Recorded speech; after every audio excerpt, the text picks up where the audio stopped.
La idea de esta presentación es un poco dar conceptos básicos que ustedes posteriormente van a trabajar durante el desarrollo del trabajo práctico con los docentes.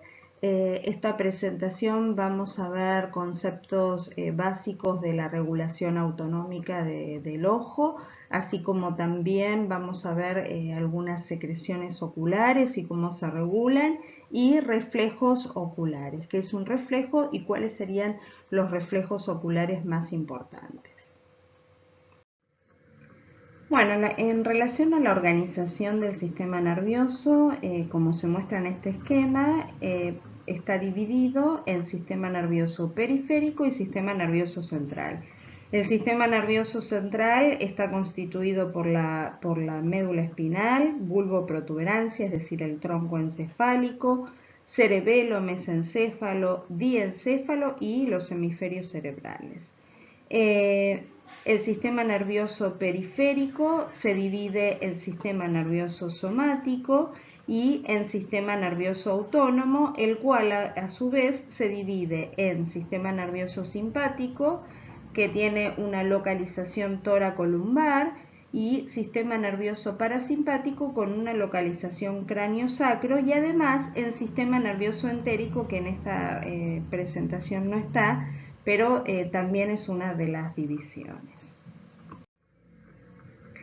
En esta imagen les muestro que cuando hablamos de sistema nervioso autónomo tenemos que hablar de dos ramas principales, el sistema nervioso simpático y el sistema nervioso parasimpático. La función que tiene el sistema nervioso autónomo es conectar el sistema nervioso central con la periferia, y lo hace a través de dos sinapsis. La primera sinapsis, es decir, la neurona preganglionar, el cuerpo de esta neurona se encuentra a nivel del sistema nervioso central, que para el sistema nervioso simpático se encuentra en una localización toracolumbar, mientras que para el sistema nervioso parasimpático la localización de los cuerpos neuronales de la neurona preganglionar es cráneo sacro, fundamentalmente. Esa es la primera sinapsis. Esta neurona preganglionar va a emitir eferencias hacia una neurona postganglionar, cuyo cuerpo se encuentra en los diferentes ganglios. Cuando hablamos del sistema nervioso simpático, hablamos de una cadena ganglionar que se ubica prevertebral, inmediatamente cerca de las vértebras, o paravertebral. En tanto que cuando hablamos del sistema nervioso parasimpático, estos ganglios están en la pared de los tejidos periféricos, ¿sí? Esa es una diferencia importante. ¿Qué función tiene este sistema nervioso autónomo? Como lo pueden ver en esta imagen, actúa sobre diferentes vísceras regulando la función, fundamentalmente la secreción y la motilidad, y además sobre los vasos sanguíneos, sobre el sistema visual, vamos a después verlo, sobre la secreción de las glándulas salivales, entre otros. Este es un esquema donde se puede ver más en detalle la organización que tiene el sistema nervioso autónomo, y es el encargado, como se puede observar en esta imagen, de conectar al sistema nervioso central con la célula diana o tejido periférico. En este esquema les muestro cómo es el sistema nervioso, las sinapsis involucradas en el sistema nervioso somático, que es la que va a regular la musculatura estriada fundamentalmente, y vamos a ver dónde tenemos que el cuerpo neuronal, ¿sí?, que va a enviar la eferencia hacia el músculo estriado, se encuentra en varios niveles de médula espinal, es decir, esta motoneurona va a emitir eferencias directamente al músculo estriado. Y esto es para mostrarles que el neurotransmisor involucrado en este tipo de sinapsis química, como ustedes vieron en el seminario, es la acetilcolina. Y el tipo de receptor en la membrana postsináptica es el receptor de tipo nicotínico, que es un receptor que es un canal de sodio, ¿sí? Cuando hablamos del sistema nervioso parasimpático y simpático, hay dos sinapsis que van a estar involucradas. Primero habíamos hablado de una neurona preganglionar, cuyo, en el caso del sistema nervioso parasimpático, el soma de esa neurona se encuentra a nivel de los pares craneales y de los nervios espinales. ¿Sí? Habíamos visto que la localización era cráneo-sacro. Y estas eferencias preganglionares van a hacer sinapsis con una neurona que están a nivel de los ganglios, ¿sí? Y esta sinapsis es para mostrarles que el neurotransmisor involucrado es la acetilcolina y el receptor involucrado en el ganglio es el receptor de tipo nicotínico. Sin embargo, cuando en la membrana, en la neurona postganglionar, el neurotransmisor que se libera también es acetilcolina, pero el receptor que existe en las vísceras, en el músculo liso, en las glándulas, en el tejido cardíaco, etc., es de tipo muscarínico, ¿sí? Esa sería una de las diferencias con el sistema nervioso somático. Cuando hablamos del sistema nervioso simpático, también tenemos una neurona que es preganglionar, que va a estar ubicada a nivel del sistema nervioso central, sobre todo en médula, pero con una localización toracolumbar. Esa neurona va a emitir eferencias hacia el ganglio. Este ganglio va a estar ubicado, localizado a nivel de la cadena paravertebral o prevertebral. El neurotransmisor involucrado en este caso también es la acetilcolina y el receptor en este caso también es de tipo nicotínico. Sin embargo, la sinapsis postganglionar tiene como neurotransmisor a la noradrenalina, como se muestra acá, y los receptores que van a estar en estos tejidos diana van a ser receptores adrenérgicos, que hay de dos tipos, están los receptores alfa-adrenérgicos y los receptores beta-adrenérgicos. En esta imagen ustedes también tienen para prestar atención a dos cosas. Por un lado, las glándulas sudoríparas, donde la inervación simpática en las glándulas sudoríparas, el neurotransmisor es acetilcolina, porque se trata, como bien está escrito acá, de fibras simpáticas de tipo colinérgicas. Y el receptor que va a estar involucrado en las glándulas sudoríparas es el receptor muscarínico. Lo mismo va a pasar en la inervación de la médula suprarrenal. La médula suprarrenal es el lugar de las glándulas suprarrenales, digamos el sector de glándulas suprarrenales, donde se sintetizan las catecolaminas. Y fíjense ustedes que justamente estas eferencias de tipo preganglionar directamente inervan mediante acetilcolina y receptor nicotínico, hacen que la médula estimule la producción de adrenalina y de noradrenalina. La médula adrenal es la principal productora de adrenalina, como dice acá en un 80%, un 20% de noradrenalina y también de dopamina en menor escala. Aquí tenemos exactamente lo mismo, donde en el sistema nervioso motor, digamos somático, la motoneurona se encuentra en el asta anterior de la médula y envía una eferencia directamente al músculo esquelético y vimos que esta es la placa neuromuscular donde el neurotransmisor involucrado es acetilcolina y el receptor involucrado es de tipo nicotínico. Y en el caso de la parte B, en esta parte está esquematizada una sinapsis, digamos, del sistema nervioso autónomo, donde vemos que la neurona, digamos, preganglionar, el soma de esta neurona también se encuentra en el asta medular, pero más en el asta posterior de médula, donde se emite esta información directamente al ganglio autonómico, ¿sí? Y aquí siempre, tanto cuando hablamos del sistema nervioso simpático como del sistema nervioso parasimpático, el neurotransmisor involucrado es la acetilcolina y el receptor involucrado es nicotínico.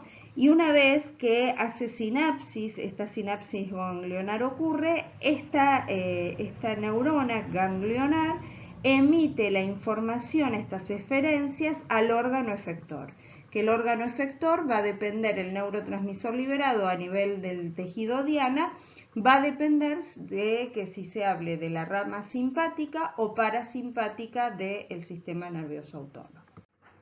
Este cuadro simplemente es para repasar un poco los conceptos que ya fueron viendo hasta ahora, donde tenemos la diferencia entre ambos tipos de divisiones del sistema nervioso autónomo.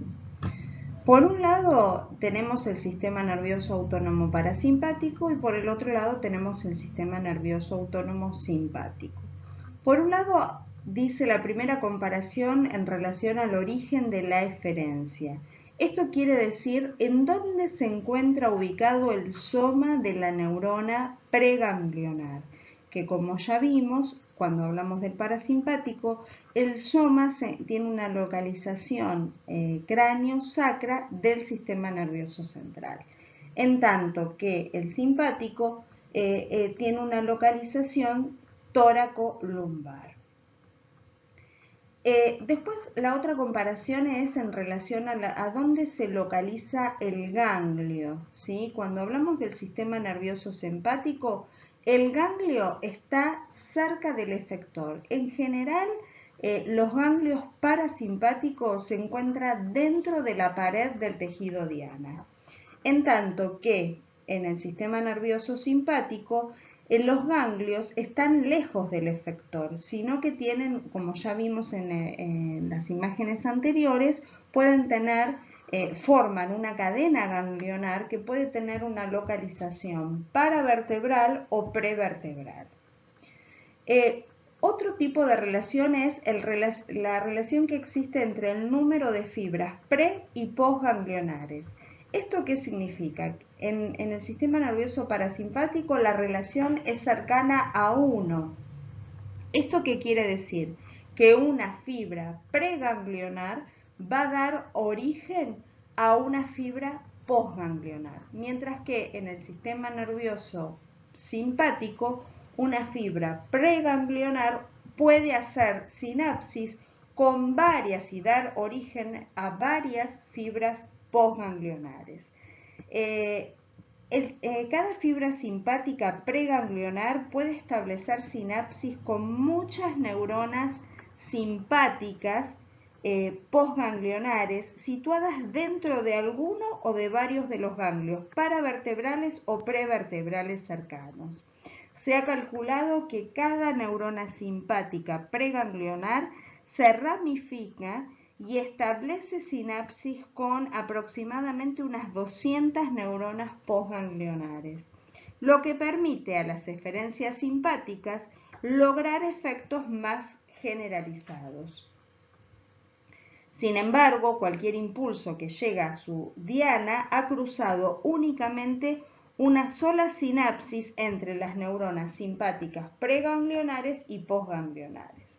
Entonces, de ahí que la respuesta del sistema nervioso central, parasimpático, es como dice acá, es una respuesta más específica y más localizada, en tanto que en el sistema nervioso simpático es una respuesta más amplia, más difusa.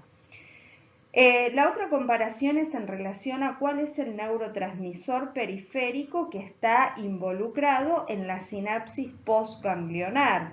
En el caso del parasimpático siempre es acetilcolina y en el caso del simpático siempre es noradrenalina. Acá tenemos el tipo de respuesta, que es lo que había dicho anteriormente. En el parasimpático es localizada y en el simpático es difusa. Y bueno, y acá las funciones en general, pero no siempre es así, son antagónicas, ¿sí? Pero hay determinados tejidos o glándulas donde tienen una función que puede ser sinérgica. Pero bueno, en general, el sistema nervioso parasimpático está relacionado con la función de conservación de energía, de restauración energética, en tanto que el simpático está relacionado con lo que es la transformación de energía, el estado de alerta, de alarma. Eh, la última comparación de este cuadro es que si poseen un sistema de refuerzo funcional o sinergista. Esto se da en el caso del sistema nervioso simpático, donde, como les mostré en la imagen anterior, la médula adrenal es capaz de sintetizar noradrenalina, ¿sí? O bien adrenalina, que puede transformarse en noradrenalina y ejercer su función en el tejido diana. Bueno, en esta imagen es simplemente para esquematizar de alguna manera lo que les dije anteriormente en relación a la función que tienen ambas ramas del sistema nervioso autónomo, que en algunos tejidos puede ser, digamos, antagónica, pero en otros puede ser sinérgica. El sistema nervioso simpático está relacionado con el estado de alerta, el estado de alarma, la ansiedad, con la dilatación pupilar, con el aumento de la cantidad de saliva y la viscosidad de la saliva. Fíjense que en este es un caso donde el sistema nervioso simpático en las glándulas salivales, en ambos casos se estimula la secreción salivar, pero lo que varía es la composición de la saliva. En el caso del sistema nervioso simpático, la secreción salivar es mucho más viscosa, en tanto que es más acuosa la estimulación ejercida por el sistema nervioso parasimpático. Sin embargo, por ejemplo, a nivel pupilar, como tenemos en esta imagen, el simpático provoca dilatación de las pupilas, en tanto que el parasimpático constricción o miosis pupilar. A nivel bronquial también el efecto es contrario. Provocan broncodilatación el sistema nervioso simpático, en tanto que el parasimpático broncoconstricción. A nivel cardíaco también los efectos son opuestos, ¿sí? Y así sucesivamente. ¿Esto qué quiere decir? Que hay tejidos donde la función de ambas ramas son antagónicas, pero hay otros tejidos donde la función de ambas ramas del sistema nervioso autónomo son sinérgicas, ¿sí? Lo que sí varía un poco lo que es la composición, por ejemplo, a nivel salivar. En esta diapositiva les presento los principales órganos que tienen inervación dual, es decir, simpática y parasimpática, que tienen, como dijimos anteriormente, los efectos pueden ser antagonistas, como el corazón, los pulmones, el tracto gastrointestinal. Los efectos pueden ser complementarios, es decir, que tengan efectos similares. Este es el ejemplo que les di en cuanto a la secreción salival, donde tanto el simpático como el parasimpático aumentan la secreción salival, pero la diferencia está en la composición, en el tipo de saliva que cada una de estas ramas del sistema nervioso autónomo estimula. También pueden tener efectos denominados cooperativos, es decir, que juntos dan una sola acción. Y los ejemplos típicos es la erección, la secreción parasimpática, el orgasmo simpático, el reflejo de la micción, que es parasimpático, etc. Y también hay órganos que tienen una inervación única simpática. Los ejemplos típicos es el músculo tarsal, el músculo piloerector, las glándulas sudoríparas y la mayoría de los vasos sanguíneos. La médula adrenal, como lo vimos anteriormente, el uréter, el vaso, y la regulación es por aumento o disminución del tono simpático, pero siempre es el sistema nervioso simpático fundamentalmente. Otro de los temas que vamos a ver en este trabajo práctico es la secreción lagrimal. El aparato lagrimal está formado por dos partes que están claramente diferenciadas. Por un lado tenemos el sistema secretor, que es por donde se producen las lágrimas, y este sistema secretor está formado por tres tipos de glándulas. Las glándulas lagrimales, que a su vez se dividen en principales y accesorias, glándulas basales y glándulas reflejas. Y además tenemos el sistema excretor, que es la parte por donde se drenan las lágrimas hasta las fosas nasales. Este sistema excretor está formado por los puntos lagrimales, que se observan aquí en esta imagen, los canalículos lagrimales, ambos canalículos lagrimales, los sacos lagrimales, los conductos lagrimales y los conductos nasolagrimales. Las glándulas lagrimales accesorias son las que se encuentran en los fondos de sacos conjuntivales y a lo largo del borde tarsal superior. Hay aproximadamente de 20 a 40 glándulas accesorias de Krause en el fondo del saco conjuntival superior. Por otra parte, también tenemos la glándula lagrimal principal y las accesorias, que son las de Krause y Wolfram, que son las que proporcionan el componente acuoso de la película lagrimal. Estas glándulas lagrimales reciben un aporte arterial a través de una rama lagrimal de la arteria oftálmica, de una rama de la arteria infraorbital y a menudo de una contribución de la arteria meningia recurrente. La producción de lágrimas es continua y es permanente, aunque puede producirse aumentos súbitos de la cantidad de lágrimas segregadas ante diferentes situaciones externas, como diferentes situaciones emocionales, cambios de temperatura, presencia de cuerpos extraños dentro del ojo. Entonces, la pregunta que nos hacemos es ¿para qué sirven las lágrimas? Las lágrimas son las que garantizan el buen funcionamiento visual a través de diferentes funciones. Por un lado, tienen la función de protección, dado que junto a los párpados y a la conjuntiva protegen la superficie del ojo. Por otra parte, tienen la función de aportar nutrientes y oxígeno a los ojos, de esta manera mantener los ojos siempre bien hidratados y humedecidos y por lo tanto mejorar la calidad visual por acción de la película lagrimal. ¿En qué consiste la secreción lagrimal?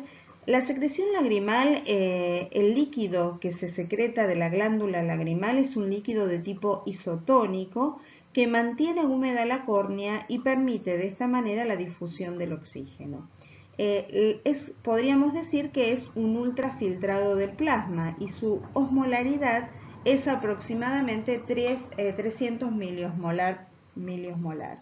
La composición de esta secreción lagrimal, por lo tanto, la composición electrolítica es similar al plasma. Tienen proteínas, las más estudiadas son la lisozima, la lactoferrina, la inmunoglobulina A secretora, la lipocalina, otras proteínas menores secretadas que incluyen factores de crecimiento endoteliales y otros factores de crecimiento, la critina, una proteína única para la glándula lagrimal y proteínas tensioactivas.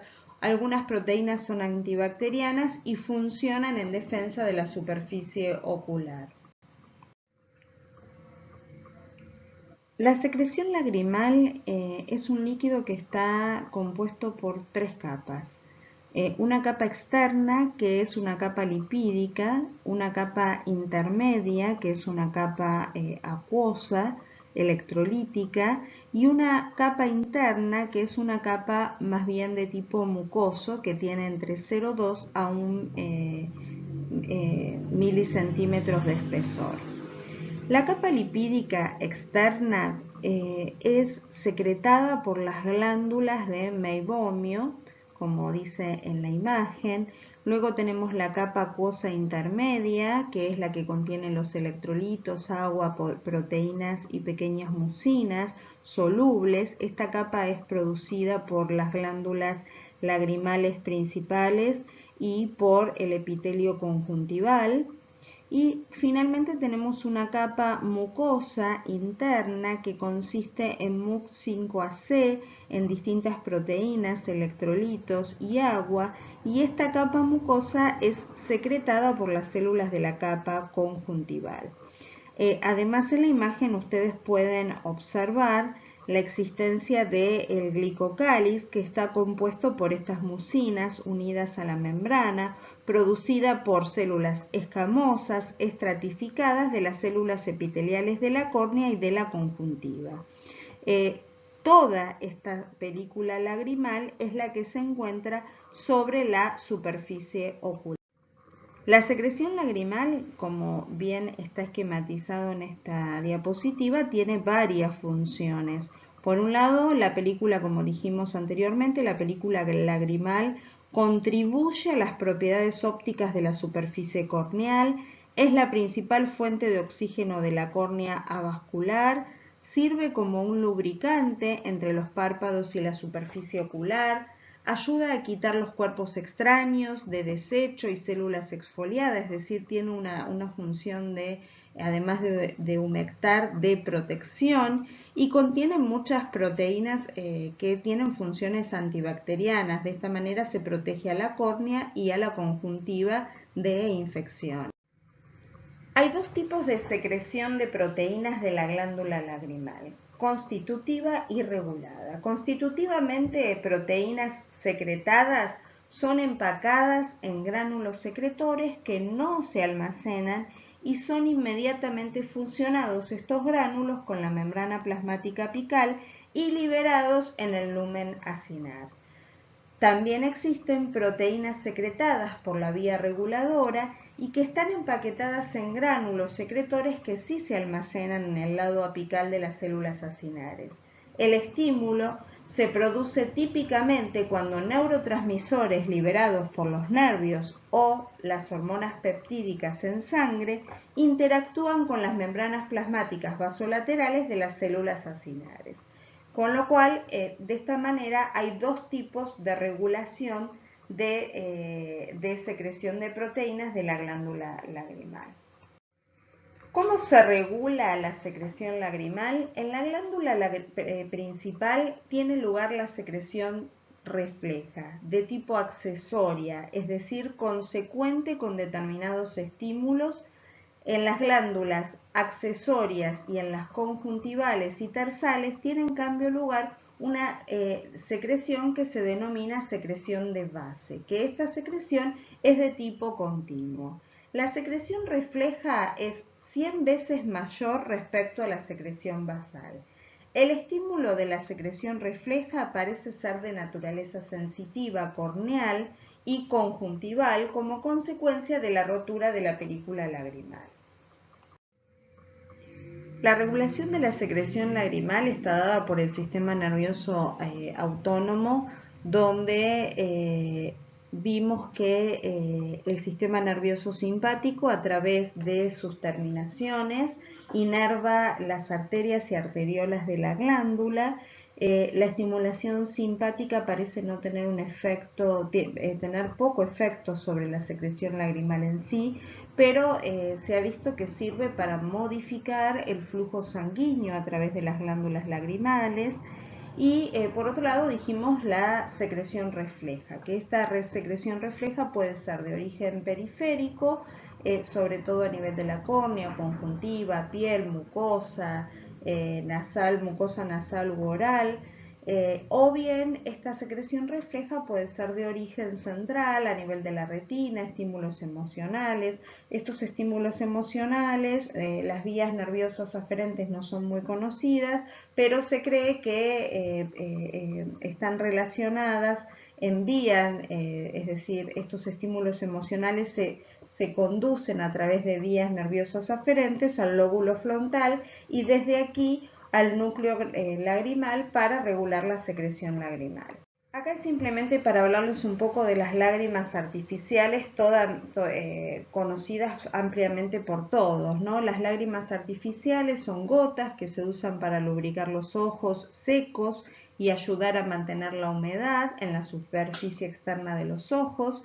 Esas gotas pueden usarse para tratar los ojos secos que se producen como consecuencia de la edad o de determinados medicamentos o de una afección, de una cirugía de ojo, o bien factores ambientales como por ejemplo la presencia de mucho humo o viento. Estas lágrimas artificiales, además de lubricar los ojos, algunas contienen electrolitos, es decir, estos aditivos pueden favorecer la cicatrización de la superficie de los ojos, pueden contener agentes espesantes, algunas que mantienen la solución en la superficie del ojo durante más tiempo, y existen dos categorías de lágrimas artificiales, aquellas gotas que tienen conservantes y gotas sin conservantes. Las gotas con conservantes, este tipo de gotas a menudo se presentan en envases multidosis y contienen sustancias químicas denominadas conservantes que reducen el desarrollo de bacterias una vez que se abre el envase. Los conservantes pueden irritar los ojos, especialmente si la sequedad es moderada o intensa. En tanto que las gotas que no tienen conservantes, estas gotas tienen menos aditivos y generalmente se recomienda si se colocan las lágrimas artificiales más de 4 veces al día o si la sequedad es moderada a intensa. Las gotas sin conservantes pueden presentarse en envases de dosis únicas, a diferencia de las que sí tienen conservante, y las lágrimas artificiales también están disponibles como geles de ventas libres e insertos de gel.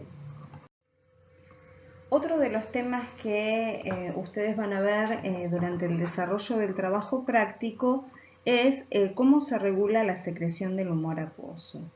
El cristalino es una estructura que separa al humor acuoso en la parte anterior de la córnea del humor vítreo, que es en la parte posterior del globo ocular. En este esquema podemos ver que el humor acuoso proviene, ¿sí?, del conducto de Schlenn y los espacios de Fontana. También podemos ver el cuerpo ciliar con los nervios ciliares, que son los que van a inervar el cristalino, y obviamente en la cámara posterior del globo ocular está formado por el humor vítreo. El humor acuoso se forma mediante un mecanismo de secreción activa por el epitelio de los procesos ciliares. Comienza con el transporte activo de los iones sodio hacia los espacios que quedan entre las células. Su paso arrastra con ellos a los iones cloruro y bicarbonato para mantener de este modo la neutralidad eléctrica. Todos estos iones sumados provocan el desplazamiento osmótico de agua desde los capilares sanguíneos y la solución resultante fluye desde estos espacios de los procesos ciliares hacia la cámara anterior del ojo. Por ende, diversos nutrientes atraviesan el epitelio por transporte activo o difusión facilitada. ¿Cómo se regula el humor acuoso de la cámara anterior del ojo? Una vez que se ha formado el humor, primero fluye a través de la pupila hacia la cámara anterior del ojo y circula por delante del cristalino y hacia el ángulo que queda entre la córnea y el iris para finalmente entrar en el conducto de Schlenn que desemboca en las venas extraoculares.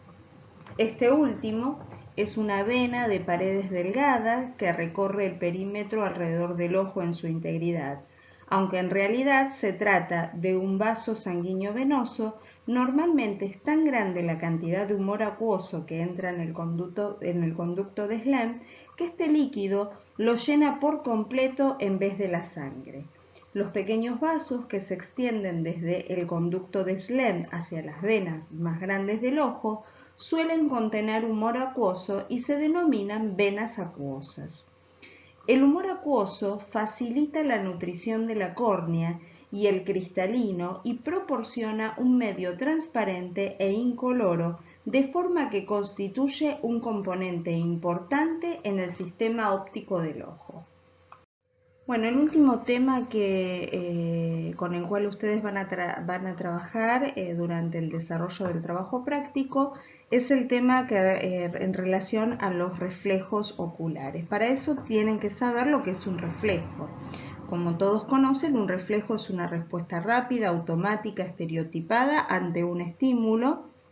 No hay intervención de estructuras superiores, totalmente involuntario, y el reflejo está formado por lo que se denomina el arco reflejo, que es toda la vía por la cual se va a ir transmitiendo la información hasta llegar a una respuesta. Por lo tanto, ¿cuáles son los componentes de este arco reflejo? Por un lado tenemos el estímulo, donde el estímulo va a provocar un cambio en una determinada variable.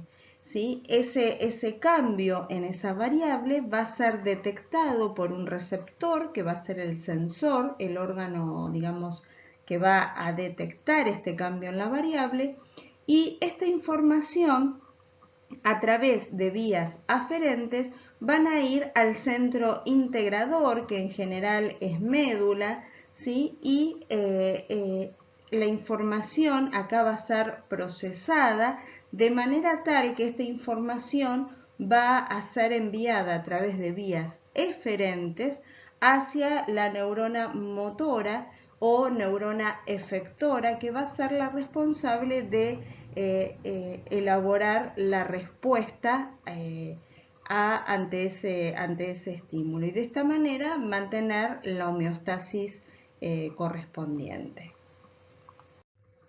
Este es el arco reflejo de un reflejo visceral autonómico, donde vemos que el estímulo que provoca un cambio en la variable, este estímulo es captado por un sensor que está ubicado en la víscera, en este caso, y esta información a través de una fibra sensorial visceral, que es aferente, va a viajar y va a entrar a médula por el asta dorsal de médula, es decir, va a ir al sistema nervioso central y va a ingresar en el asta dorsal de la médula, donde la médula, que es el centro integrador, esta información se va a integrar, se va a procesar y va a ser enviada a través de vías eferentes, ¿sí? A través de axones preganglionares, van a ir a hacer sinapsis en la neurona ganglionar